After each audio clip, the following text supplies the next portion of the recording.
Hello friends, welcome to video education point. और आज हम करेंगे गाइडेंस एंड काउंसलिंग। अगर फ्रेंड्स आपको भी गाइडेंस एंड काउंसलिंग सीखना है या समझना है तो बने रहिए आज की वीडियो में हमारे साथ। तो चलिए वीडियो को स्टार्ट करते हैं। देखिए फ्रेंड्स, गाइडेंस क्या होता है। गाइडेंस शब्द जो है इंग्लिश भाषा का या अंग्रेजी भाषा का शब्द है, जिसका हिंदी रूपांतर होता है मार्गदर्शन। तो मार्गदर्शन क्या होता है फ्रेंड्स, जो व्यक्ति अपने मार्ग से भटक गया है या संशय या परेशानी में पड़ गया, उसको सही मार्ग दिखाया जाता है। इसका मतलब उंगली पकड़कर रास्ते पर चलाना नहीं होता, बल्कि रास्ते की ओर इशारा करना मात्र होता है, जिससे वह व्यक्ति खुद अपनी मंजिल पर पहुंचता है। और बच्चों को गाइडेंस की जरूरत कहाँ पे होती है फ्रेंड्स, देखिए जैसे उनके एजुकेशनल नीड्स हैं, उनको पूरा करने के लिए इसकी जरूरत होती है। और इसके अंदर एक बात और इम्पोर्टेंट है फ्रेंड्स, जो गाइडेंस होती है उसकी कोई एज लिमिट नहीं है, सिर्फ बच्चों को ही नहीं, कई बार जो है बुढ़ापे के अंदर भी गाइडेंस की जरूरत होती है। तो चलिए गाइडेंस को समझ लेते हैं एक डेफिनेशन से। The guidance refer to the advice और information provided by a person to solve a problem और इम्प्रूव समथिंग। कहता है गाइडेंस एक ऐसी एडवाइस, ऐसी सलाह या सूचना होती है जो किसी व्यक्ति के द्वारा प्रदान की जाती है। किसके लिए? किसी भी प्रॉब्लम को सोल्व करने के लिए या किसी चीज के अंदर इम्प्रूवमेंट करने के लिए। गाइडेंस एक ऐसी प्रोसेस होती है जो किसी भी व्यक्ति के पोटेंशियल को डेवलप करने में और उसको खोजने में उसकी सहायता करती है। ठीक है, व्यक्ति के अंदर क्या एबिलिटी है, क्या उसका पोटेंशियल है, क्या उसकी स्ट्रेंथ है, ये सारी की सारी चीजें ढूंढने में गाइडेंस उसकी हेल्प करती है। एम क्या होते हैं गाइडेंस के? जो गाइडेंस काउंसलिंग जो सर्विस होती है वो स्टूडेंट को इनकरेज करती है एकेडमिक, यानी कि जब वो स्टडी करता होता है बच्चा, तो उसकी एकेडमिक परफॉर्मेंस को इम्प्रूव करने के लिए उसकी वो सोसाइटी के अंदर किस तरह से एडजस्टमेंट करे, किस तरह से अपने फ्रेंड्स के साथ एडजस्टमेंट करे, अपने फैमिली मेंबर के साथ किस तरह से ट्रीट करे, और इमोशनल जैसे कोई सुख या दुख आता है तो किस तरह से वो अपने आप को स्टेबल रखे या किस तरह से सुख या दुख को सहन करे। पर्सनल डेवलपमेंट का मीन्स होता है कि हम अपनी पर्सनैलिटी को, अपने करियर को, अपने आगे आने वाले फ्यूचर को किस तरह से संवार सकते हैं। तो ये होता है पर्सनल डेवलपमेंट। तो इसके अंदर जो गाइडेंस होती है वो हेल्प करती है। काउंसलिंग सर्विस भी जो है स्टूडेंट की हेल्प करती है किस बारे में? जो इफेक्टिव सोल्यूशन है डेली लाइफ की जो प्रॉब्लम है उसका। तो फ्रेंड्स, अगर अब आप यहाँ पे कंफ्यूज हो गए होगी कि गाइडेंस के साथ काउंसलिंग क्यों यूज हो रही है। देखिए फ्रेंड्स, जो गाइडेंस और काउंसलिंग होती है वो दोनों एक जैसी ना होकर के भी एक जैसी हैं। देखिए, जब व्यक्ति की कोई प्रॉब्लम होती है, अगर उस व्यक्ति को उस प्रॉब्लम का सोल्यूशन नहीं मिलता तो माल एडजस्टमेंट की जो सिचुएशन है वो पैदा होती है। तो उसके लिए जो है व्यक्ति को कोई विशेषज्ञ जो होता है वो गाइडेंस देता है, या कोई थोड़ी सी ज्यादा नॉलेज वाला व्यक्ति कम नॉलेज वाले व्यक्ति को गाइडेंस देता है। फ्रेंड्स, हम इस वीडियो के अंदर काउंसलिंग को भी डिस्कस करने वाले हैं, तो पहले हम गाइडेंस को ही कर लेते हैं। गाइडेंस जो होती है 3 टाइप की होती है। एजुकेशनल गाइडेंस होती है, वोकेशनल गाइडेंस होती है और पर्सनल गाइडेंस होती है।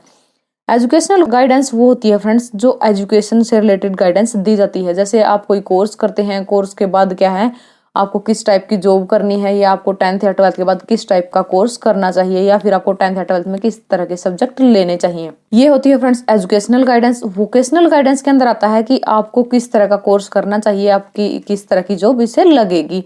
पर्सनल गाइडेंस होती है कि व्यक्ति को व्यक्ति के बारे में ही बताना कि आपको किस तरह से, कैसे रहने पर आप किस तरह से किस फील्ड में जा सकते हैं, या किस तरह से आप अपना पर्सनल डेवलपमेंट कर सकते हैं, किस तरह से आप सोसाइटी के अंदर एडजस्ट कर सकते हैं। सो फ्रेंड्स, ये तो थे टाइप्स ऑफ गाइडेंस। देखिए फ्रेंड्स, गाइडेंस की जरूरत क्यों पड़ती है, अब हम करने वाले हैं नीड ऑफ गाइडेंस। गाइडेंस की जरूरत क्यों पड़ती है? देखिए, एजुकेशन में जो वेस्टेज बहुत ज्यादा हो रही है आजकल की, जो बच्चे होते हैं कोर्स कर करके बैठ जाते हैं, यानी कि बेरोजगारी की जो समस्या है वो बहुत ही ज्यादा पैदा हो गई है। ये क्यों हुआ फ्रेंड्स? क्योंकि इसके अंदर गाइडेंस की कमी थी। अगर टाइम पे उन्हें, उन बच्चों को कोई गाइड कर देता तो वो कोई ढंग का कोर्स करके किसी ना किसी प्रोफेशन में चले जाते। तो इस एजुकेशन के अंदर जो वेस्टेज है उसको रोकने के लिए आजीविका कमाना ही आजकल जो है लाइफ का एम हो गया है। या फिर जो भी बच्चे होते हैं, बच्चे ऐसे कहते हैं कि मेरे को आईएएस बनना है, मेरे को आईपीएस बनना है, मेरे को पुलिस की जॉब करनी है, आर्मी की करनी है, तो उनको एक गाइडेंस की जरूरत है। गाइडेंस क्या होती है? उसके अंदर ये बता देता कि आप आर्मी में कैसे लग सकते हो, कि आपको 10th या 12th तक आपकी जो क्वालिफिकेशन है वो आपको फुलफिल करनी है। पहले तो आपका क्वालिफिकेशन का क्राइटेरिया फुलफिल होना चाहिए। तो आपको 10th या 12th तक इतने नंबर से आपको आपकी डिग्री, आपकी जो एजुकेशन है वो कंप्लीट होनी चाहिए। उसके बाद आपको जो है एक्सरसाइज वगैरह करनी है, या फिर कितनी स्टडी करनी है, टेस्ट में क्या क्या आएगा। तो इस तरह की जो गाइडेंस होती है वो दी जाती है कि आप किस तरह से इस टेस्ट को क्लियर कर सकते हो और आप अपने एम को अचीव कर सकते हो। दूसरा, एजुकेशन का ठीक सिलेक्शन करने के लिए भी जो गाइडेंस की जरूरत होती है, क्योंकि कई जो बच्चे होते हैं वो क्या है नॉर्मल बीए करना चाहते हैं, लेकिन घर वालों का जो फोर्स होता है वो चाहते हैं हमारा बच्चा बीटेक करे या फिर अदर स्टडी करे, कोई चाहते हैं हमारा बच्चा जो मेडिकल लाइन में जाए। तो कोई खुद बच्चे ये चाहते हैं कि मेरे को मेडिकल लाइन में जाना है, लेकिन जो पेरेंट्स होते हैं उनको पता होता है कि मेडिकल जो लाइन है उसके अंदर बहुत ज़्यादा खर्च आएगा, बहुत ज़्यादा एक्सपेंसिव होते हैं, तो उनके इतना जुगाड़ नहीं होता है कि वो उसको एक कोर्स करवा सके। लेकिन बच्चे को ये पता नहीं होता है, तो पेरेंट्स उसको बताते हैं कि आप इसकी बजाय ये कोर्स कर लो, ये आपके लिए ठीक रहेगा और ये जो है हम इसको करवा भी सकते हैं, इसकी जो फीस है उसको अफोर्ड कर सकते हैं। तो ये क्या होती है फ्रेंड्स, ये होती है गाइडेंस। दूसरा जो प्रॉपर एजुकेशनल एडजस्टमेंट के लिए भी जो है गाइडेंस की जरूरत पड़ती है कि किस तरह से जो है बच्चे को एजुकेशन प्रॉपरली दी जा सकती है। अब प्रोसेस ऑफ गाइडेंस की बात करते हैं कि गाइडेंस की जो प्रोसेस होती है वो किस तरह से होती है। सबसे पहले इसके अंदर डाटा को कलेक्ट किया जाता है, उसके बाद रेंडरिंग गाइडेंस होती है, उसके बाद फॉलो अप प्रोग्राम होते हैं। देखिए कलेक्शन ऑफ डाटा के अंदर क्या होता है कि जिस बच्चे को कोई भी प्रॉब्लम है उसकी प्रॉब्लम को कोई भी विशेषज्ञ व्यक्ति या उससे ज्यादा जानकार व्यक्ति सुनता है कि बच्चे की किस तरह की प्रॉब्लम है या किसी भी व्यक्ति की किस तरह की प्रॉब्लम है। उसके बाद रेंडरिंग गाइडेंस क्या होता है फ्रेंड्स की जो डिफिकल्ट टास्क होते हैं उनको एलिमिनेट कर लिया जाता है, डाटा का एनालिसिस किया जाता है, यानी कि जो डाटा हमने कलेक्ट किया है उसको एनालाइज करते हैं कि इसका डाटा जो है किस तरह का है, और उसी के अंदर जो है हम इसके अंदर करते हैं कंक्लूजन ड्रा। यानी कि जो रेंडरिंग जो गाइडेंस है उसके अंदर हम क्या करते हैं डिफिकल्ट टास्क को रिमूव करते हैं या फिर डिफिकल्ट टास्क जो हैं और जो इजी टास्क है उनको अलग कर लेते हैं और फिर उस डाटा को एनालाइज करते हैं और फिर डाटा का कंक्लूजन करते हैं। उसके बाद फॉलो अप जो प्रोग्राम होते हैं, फॉलो अप प्रोग्राम के अंदर जो प्रोग्रेस होती है उसका इवैल्यूएशन करते हैं, यानी कि बच्चे के को गाइडेंस यहाँ पे दे दी जाती है तो उस गाइडेंस की इवैल्यूएशन यहाँ पे की जाती है कि बच्चे ने गाइडेंस देने के बाद कितनी जो है प्रोग्रेस की और वो जो गाइडेंस दी गई है वो ज़्यादा है या कम है, और जो गाइडेंस है उसके अंदर कहीं पे संशोधन करने की ज़रूरत है, संशोधन यानी कि वो जो गाइडेंस है उसको कम या ज़्यादा करने की ज़रूरत है या नहीं है। तो ये आता है फॉलो अप प्रोग्राम के अंदर। अब बात कर लेते हैं फेसेज ऑफ गाइडेंस के बारे में। जो फेसेज होते हैं गाइडेंस के और काउंसलिंग प्रोसेस के उनको 5 फेसेज के अंदर डिवाइड किया गया है। अटेंडिंग, एक्सप्लोरिंग, अंडरस्टैंडिंग, इंटरवेंशन और फाइनलाइजेशन। इसके अंदर भी क्या होता है, पहले तो जिसको गाइडेंस लेनी होती है उसको अटेंड किया जाता है, उसके साथ एक मीटिंग की जाती है, उसके बाद उसकी जो प्रॉब्लम्स होती है उसके बारे में जाना जाता है, एक्सप्लोर किया जाता है, प्रॉब्लम का एरिया क्या है, अंडरस्टैंडिंग गोल और सेटिंग। फिर उसके प्रॉब्लम के एरिया को जानने के बाद सारा का सारा जो डाटा होता है उसको समझा जाता है। यहाँ पे थर्ड फेज को इनसाइट भी बोलते हैं फ्रेंड्स। उसके बारे में सारी की सारी जो चीज़ें हैं वो सोची जाती है कि किस तरह की प्रॉब्लम है और क्या इसके गोल या एम है और कहाँ पे इसको गाइडेंस की ज़रूरत है और क्या इसको बताया जाना चाहिए, कैसे इसका इम्प्रूवमेंट हो सकता है। उसके बाद जो प्रोग्राम सोच लिया जाता है उसको लागू कर दिया जाता है कि व्यक्ति को गाइडेंस यहाँ पे दे दी जाती है और गाइडेंस देने के बाद यहाँ पे फाइनलाइजेशन कर दिया जाता है। तो फ्रेंड्स ये थे गाइडेंस के फेजेस। चलिए फ्रेंड्स अब हम बात कर लेते हैं काउंसलिंग की। काउंसलिंग को हिंदी में कहते हैं निर्देशन। निर्देशन कब होता है फ्रेंड्स, देखिए मार्गदर्शन को जब विस्तृत रूप में यानी कि जो गाइडेंस होती है जब उसको बड़े रूप में देखा जाता है तो उसको कहते हैं काउंसलिंग या उसको कहते हैं परामर्श। ये जो परामर्श होता है इसके अंदर आत्मीयता, आपसी विश्वास, गोपनीयता और आपसी समझ होती है। वैसे तो जो गाइडेंस और काउंसलिंग होती है वो एक दूसरे के पूरक होते हैं, लेकिन जो है इनके अंदर थोड़ा थोड़ा डिफरेंस होता है। तो देखिए काउंसलिंग क्या होती है, काउंसलिंग को इस डेफिनेशन से समझते हैं। काउंसलिंग का अर्थ क्या होता है, एक जो व्यक्ति होता है वो हेल्प करता है किसी दूसरे व्यक्ति की किसी पर्पजफुल कन्वर्जेशन के अंदर, तो ये होती है काउंसलिंग। या फिर एक ये प्रोविजन होता है प्रोफेशनल असिस्टेंट का या गाइडेंस का, जिसके अंदर क्या है किसी व्यक्ति की जो साइकोलॉजिकल प्रॉब्लम होती है उनको सोल्व किया जाता है, यानी कि किसी व्यक्ति की जो मनोवैज्ञानिक समस्याएं होती है उनका हल यहाँ पे किया जाता है। अब हम बात कर लेते हैं टाइप ऑफ काउंसलिंग के बारे में। टाइप ऑफ काउंसलिंग होती है इमरजेंसी काउंसलिंग है, प्रॉब्लम सॉल्विंग है, प्रिवेंटिव काउंसलिंग है और डेवलपमेंटल काउंसलिंग है। देखिए जो इमरजेंसी जो काउंसलिंग है वो इस टाइप की काउंसलिंग होती है जो संकट के समय में दी जाती है। जैसे घर में कोई हादसा हो जाता है, किसी का झगड़ा या लड़ाई हो जाती है, किसी की दुर्घटना हो जाती है, या किसी बच्चे को परीक्षा के अंदर असफलता मिलती है, ठीक है। इस टाइप की जो काउंसलिंग है वो क्यों दी जाती है, क्योंकि जो व्यक्ति का आत्मविश्वास है वो डगमगाने लग जाता है, उसको अपने ऊपर विश्वास नहीं रहता है, तो इसलिए इस तरह का जो परामर्श है वो दिया जाता है। इस परामर्श को आपातकालीन या संकटकालीन परामर्श कहते हैं या इमरजेंसी काउंसलिंग कहते हैं। देखिए फ्रेंड्स ये जो काउंसलिंग और काउंसलिंग ये दो तरह से लिखा गया है। आपको लगता होगा यहाँ भी ऐसे ही लिखा गया है कि इनमें से कौन सा ठीक है कौन सा गलत है। देखिए जो ऊपर वाला जो काउंसलिंग है जिसके अंदर डबल एल वाला जो काउंसलिंग है इसके अंदर ब्रिटिश इंग्लिश का यूज हुआ है, यानी ये ब्रिटिश इंग्लिश का वर्ड है। और जो दूसरी काउंसलिंग है इसके अंदर सिंगल एल का यूज हुआ, ये अमेरिकन इंग्लिश का वर्ड है लेकिन मीनिंग इन दोनों का सेम ही है। तो फ्रेंड्स इनमें से कोई भी गलत नहीं है वर्ड, आप दोनों का यूज कर सकते हैं। तो अब हम बात कर लेते हैं प्रॉब्लम सॉल्विंग काउंसलिंग की। प्रॉब्लम सॉल्विंग काउंसलिंग क्या होती है? ये जो काउंसलिंग होती है एजुकेशनल भी हो सकती है, प्रोफेशनल भी हो सकती है और पर्सनल भी हो सकती है। इस टाइप की किसी व्यक्ति को समस्या आती है, चाहे वो एजुकेशनल है, प्रोफेशनल है या फिर पर्सनल प्रॉब्लम है, उसको दूर करने के लिए इसका यूज किया जाता है। क्योंकि इस टाइप की जब व्यक्ति को प्रॉब्लम आती है तो उनसे जो है लाइफ में जो है असफलता मिलने का डर रहता है, क्योंकि जब गलतियां होती है तभी जो है हमें असफलता मिलती है।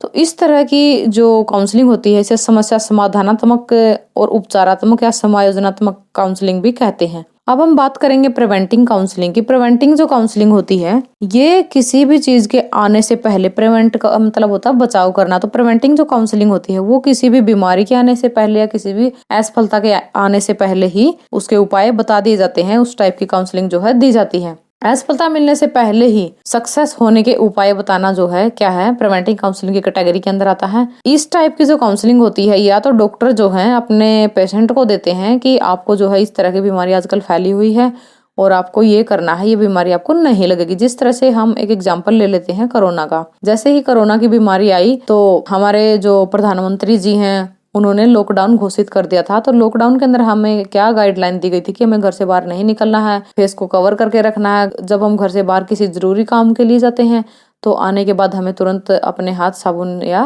किसी हैंड वॉश से साफ करने हैं, धोने हैं। तो फ्रेंड्स ये क्या थी? प्रिवेंटिंग काउंसलिंग थी, जो हमें इस तरह का परामर्श दिया गया था कि हमें कोरोना की बीमारी से किस तरह से बच करके रहना है। उसके बाद आती है डेवलपमेंटल काउंसलिंग। डेवलपमेंटल काउंसलिंग को फॉर्मेटिव काउंसलिंग भी कहते हैं।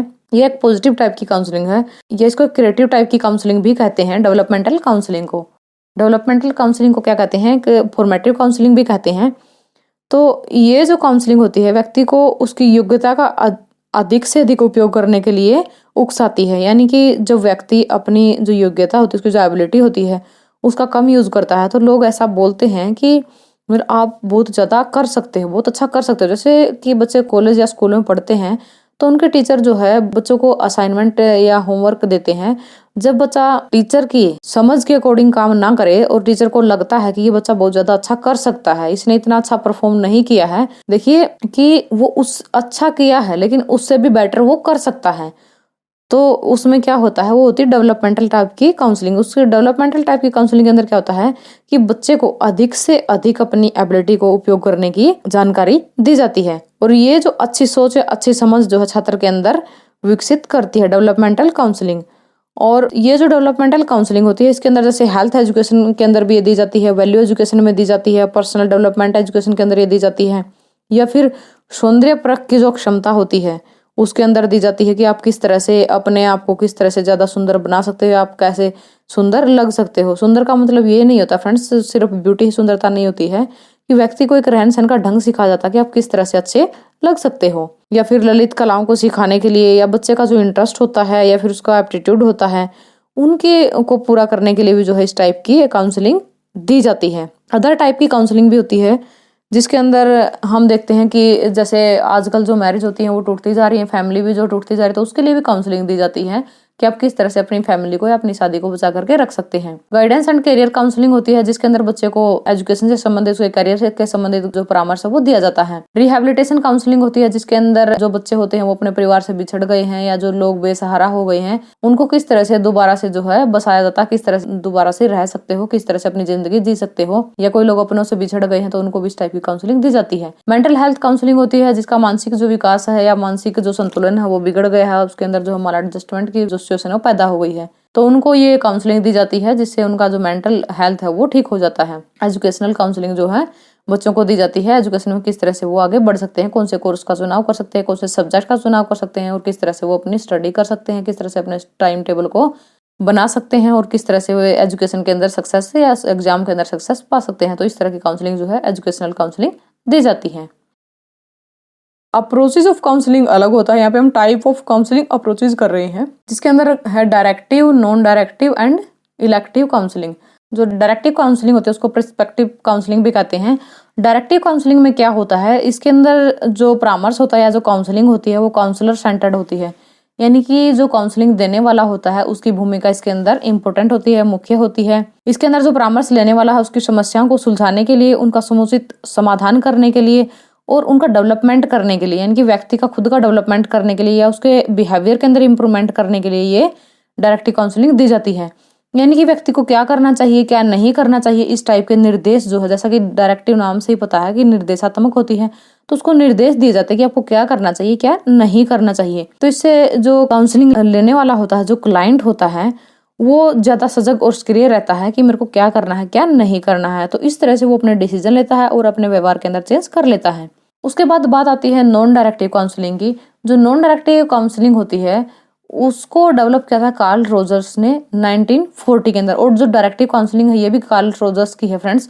तो नॉन डायरेक्टिव काउंसलिंग जो होती है इसमें जो परामर्श लेने वाला होता है, यानी कि जो क्लाइंट होता है, उसी के ऊपर ये बेस्ड होती है। आप इसको ये भी कह सकते हो कि ये जो है क्लाइंट सेंटर्ड होती है। नॉन डायरेक्टिव जो काउंसलिंग होती है वो क्लाइंट सेंटर्ड होती है और डायरेक्टिव जो होती है काउंसलर सेंटर्ड होती है। इसके अंदर जो क्लाइंट होता है उसका इंटरेस्ट जाना जाता है, उसकी जो नीड है वो जानी जाती है, उसका पोटेंशियल है, उसकी शक्ति है, उसको ध्यान में रख करके इस टाइप की काउंसलिंग दी जाती है। तो इसके अंदर जो काउंसलर होता है और जो क्लाइंट होता है दोनों के दोनों एक्टिव रहते हैं। देखिए फ्रेंड्स, एक बात और आपको बता देते हैं, जब हम गाइडेंस एंड काउंसलिंग की बात करते हैं तो देखिए जो गाइडेंस देने वाला होता है और जो काउंसलिंग देने वाला होता है, गाइडेंस देने वाले को गाइड और काउंसलिंग करने वाले को काउंसलर बोलते हैं। लेकिन जो गाइडेंस और काउंसलिंग लेने वाला होता है उसको आप पेशेंट नहीं बोल सकते हैं, वो उसको आप काउंसलर बोल सकते हैं, उसको आप क्लाइंट बोल सकते हैं और उसको आप प्यूपिल बोल सकते हैं, लेकिन आप उसको पेशेंट नहीं बोल सकते हैं। तो अब हम बात कर लेते हैं इलेक्ट्रिक काउंसलिंग की। जो इलेक्ट्रिक काउंसलिंग है वो एफसी थोर्ने के द्वारा दी गई थी और एक इलेक्ट्रिक थेरेपी भी होती है काउंसलिंग की। ये जो थेरेपी है इसको आर्नोल्ड लेजार्ट ने जो है डेवलप किया था 1960 के अंदर। तो इलेक्ट्रिक जो काउंसलिंग होती है इसको समन्वित काउंसलिंग कहते हैं हिंदी में, या मतावलंबी उपागंबी इसको बोलते हैं। तो इसके अंदर जो परामर्श लेने वाला होता है, यानी कि जो क्लाइंट होता है, उसको छूट होती है कि जो बातें उसको अच्छी लगे उनको वो ग्रहण कर सकता है, उनको वो चूज कर सकता है। यानी कि इलेक्ट्रिक यानी कि ऑप्शनल होती है उनके लिए। जो उसको ज्यादा अच्छी लगती है बात वो उसको ग्रहण कर लेता है, जो उसको ज्यादा अच्छी नहीं लगती है उसको वह छोड़ देता है, ताकि अधिक से अधिक जो है अच्छे परिणामों की प्राप्ति उसको हो सके।